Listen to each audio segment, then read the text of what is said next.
Bismillahirrahmanirrahim. Assalamu alaikum. How are you students? I hope you'd be fine. Robinson Crusoe, New Oxford Modern English Book 5, Chapter number 3 हमने read कर लिया, इसके word meanings भी कर लिए, question answers भी कर लिए.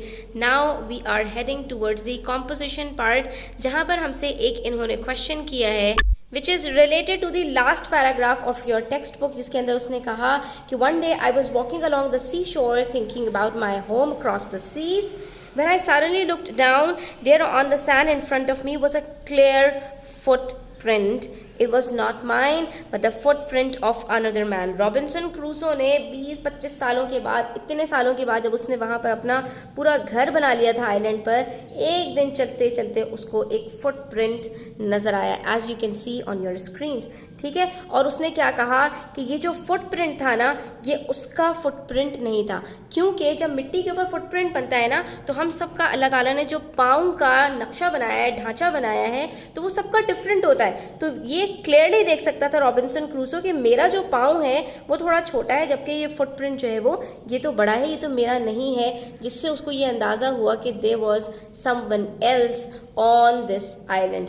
अब वो कौन था, क्या था, तो इससे रिलेटेड हमारे पास यहाँ पर एक क्वेश्चन है which says whose footprint was in the sand.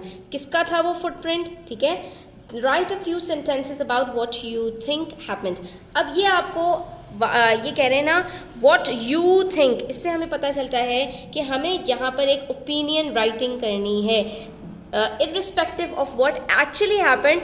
यहाँ पर हमें एक खाका बनाना है, एक स्टोरी बनानी है, जिसमें हमें ये बताना है हमें क्या लगता है कि वो फुटप्रिंट किसका होगा. Did Robinson Crusoe meet another man, क्या उसकी किसी और इंसान से मुलाकात हुई, यानी इस फुटप्रिंट से क्या वाकई कोई इंसान का ही था, किसी और का, जिससे रॉबिन्सन क्रूसो मिला.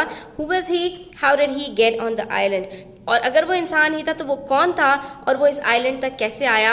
You have to describe it in your own words. तो हम यहाँ पर इसको लिखने की कोशिश करते हैं, बट उससे पहले मेरी आपसे रिक्वेस्ट है, चैनल पर नए हैं तो सब्सक्राइब कर लीजिए, वीडियो अच्छी लगे तो प्लीज़ लाइक कीजिए और अपने फ्रेंड्स के साथ ज़रूर शेयर कीजिए. चले जी. In my opinion, the footprint that Robinson found in the sand must be of another man who might have got stuck just like him on this island after so many years. First introductory paragraph के अंदर हमने अपनी बात बता दी कि हाँ भाई, हमें तो यही लगता है कि वो किसी दूसरे इंसान का होगा. ठीक है, अब हम जस्टिफाई करेंगे अपने आंसर को बाकी के पैराग्राफ्स के अंदर. He got in the island when his ship along with the crew members were drowned in the sea due to the hurricanes and wild storms. Robinson thought to himself. ये जो यहाँ से लेकर पूरी यहाँ तक की बात है, ये पूरी एक रॉबिन्सन की अपनी बनाई हुई स्टोरी है उस फुटप्रिंट को लेकर, कि जब उसने उस फुटप्रिंट को देखा तो उसने यही सोचा कि यकीनन ये कोई इंसान होगा जो अपने बाकी के मेंबर्स से बिछड़ गया होगा, उसका जो शिप है वो डूब गया होगा टूट फूट कर, और बाकी सबके लोग मर गए होंगे और वो अकेला बचकर यहाँ पर आ गया होगा. यानी जैसी उसकी अपनी स्टोरी थी, बिल्कुल इसी तरह से उसने रिलेट करते हुए इस फुटप्रिंट की भी एक स्टोरी बना दी. ठीक है, अब आगे क्या होता है. But he was very confused and surprised at the same time. लेकिन क्योंकि इट्स अ ह्यूमन नेचर कि जब भी इंसान के साथ कुछ अलग सा होता है, कोई नया वाक़या होता है, तो वो उसको नेगेटिविटी के साथ ज़्यादातर रिलेट कर देता है. तो अब यहाँ पर भी वो क्योंकि बहुत ज़्यादा कंफ्यूज था, और he was very confuse and surprise at the same time. After having a sleepless night he thought that the footprint belongs to one of the savages of the mainland who had wandered out to the sea in a small boat.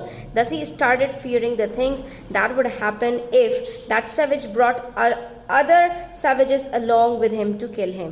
अब यहाँ पर उसके दिमाग में और भी बहुत कुछ आने लगा कि हो सकता है कि ये किसी पाजी यानी किसी शरारती इंसान का पाँव हो और वो गया हो शिप के ऊपर अपने दूसरे साथियों को बुलाने के लिए, और वो यहाँ पर मेरी सारी चीज़ों पर कब्जा कर लें और हो सकता है कि मुझे आकर मार दें. ठीक है, तो अब उसके दिमाग में ये सारी चीज़ें भी आने लगी, लेकिन बहरहाल उसको यहाँ पर जो अच्छी चीज़ें थीं वो उसके ऊपर हावी हो गई, वो सो गया.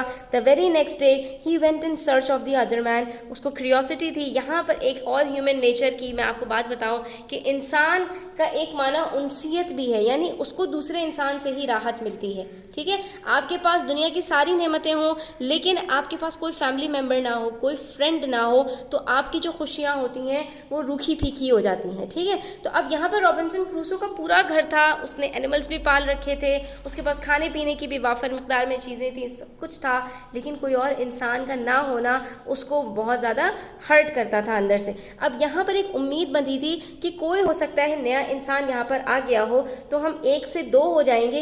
इस चीज़ की क्यूरियोसिटी में वो फिर अगले दिन जो है सारी चीज़ों को, सारे सस्पिशंस को साइड में रख के निकल गया सर्च में।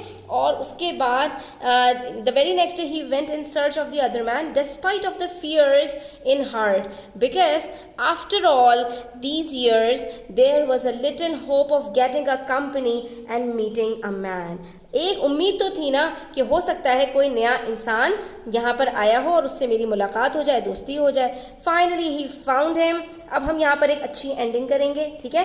He found him after a little hesitation started a conversation, बातचीत शुरू की जिससे उस न्यू आदमी की पूरी स्टोरी पता चली। The other man told him about his arrival on the island. He was a pirate, but this time a hurricane hit and all his crew members were drowned। ठीक है, वही हुआ जो ये सोच रहा था कि ये जो है एक पायरेट था, ठीक है, और इस मर्तबा जब ये अपनी शिप पर किसी मिशन पर जा रहा था तो एक हरिकेन ने हिट किया और इसके सारे साथी तो डूब गए। He was the only survivor, सिर्फ यही बचा, and managed to reach this island, और बचते बचाते किसी तरह से करते कराते वो इस आइलैंड तक पहुंच गया। तो हमसे जितना क्वेश्चन पूछा गया था हम उतना ही आंसर यहाँ पे बताते हैं, बाकी क्या कॉन्वर्जेशन हुई है उस डिटेल में जाने की ज़रूरत नहीं है। तो यहाँ पर हम अपने आंसर को प्रिसाइज ही रखेंगे। तो आज के लिए इतना ही। आई होप स्टूडेंट्स कि आपको इससे काफ़ी कुछ सीखने को मिला होगा। अपनी राय का इज़हार कमेंट सेक्शन में कीजिएगा। अपना ख्याल रखिएगा। अल्लाह हाफ़िज़।